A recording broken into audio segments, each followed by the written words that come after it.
வணக்கம். சீமான் மேலே நான் கொடுத்த பாலியல் வழக்கை குவாஷ் பண்ண சொல்லி சீமான் ஹைகோர்ட்டில் ஒரு வழக்கு போட்டிருந்தார். அந்த வழக்கை விசாரித்த நீதிபதிகள் அது ஒரு பாலியல் வழக்கு, அதை குவாஷ் பண்ண முடியாது, அதை விசாரணை பண்ணி என்ன அப்படின்னு அதுக்கு காவல்துறை நீதி வழங்கணும் அப்படின்னு ஒரு ஆர்டர் பாஸ் பண்ணியிருந்தாங்க. நீதிமன்றத்துக்கு என்னோடய நன்றியை தெரிவிச்சுக்கிறேன். என்னோட முழு ஒத்துழைப்பு நீதிமன்றத்துக்கு இருக்கும் அப்படின்று இந்த வீடியோவில் நான் தெளிவுபடுத்திடுறேன். இந்த இன்டர்ம் ஆர்டர் இப்படி வந்த உடனே நாம் தமிழர் கட்சியோட சாட்டை துரைமுருகன் ஒரு காணொளி போட்டிருந்தான் போல், இந்த மாதிரி விஜயலட்சுமி ஒரு மனநோயாளி அப்படின்னு சொல்லிட்டு.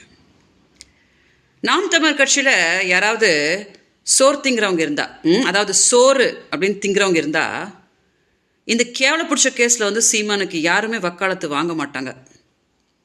ஏன்னா நானும் சீமானும் வாழ்ந்த காலகட்டத்தில் சீமானுக்கு கூட சாட்டை துரைமுருகன்லாம் எவனுமே கிடையாது, கட்சியே கிடையாது. என்ன ஆச்சு அப்படின்றது எனக்கும் சீமானுக்கும் மட்டும்தான் தெரியும்.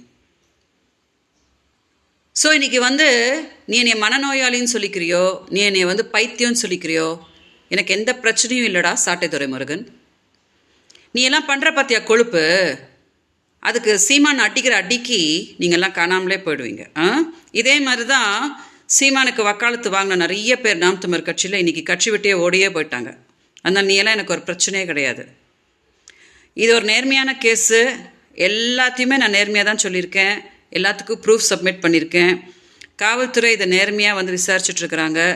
என்னன்றதை நீதிமன்றம் எனக்கு நீதி கொடுக்கும். ஏன்னா சீமானை காப்பாற்ற வேண்டிய அவசியமே எனக்கு கிடையாது. நீங்களாம் இருக்கீங்க இல்லையா, கொழுப்பு புடிச்சுன்னு நீங்களாம் கூட இருக்கிறீங்க இல்லையா, நீங்களே காப்பாற்றிக்கோங்க.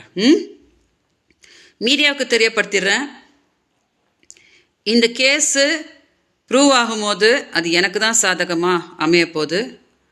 என்னோட முழு ஒத்துழைப்பை நீதிமன்றத்துக்கு நான் அளிப்பேன் அப்படின்றத இந்த வீடியோ வாயிலாக மீடியாவுக்கு தெரியப்படுத்துகிறேன்.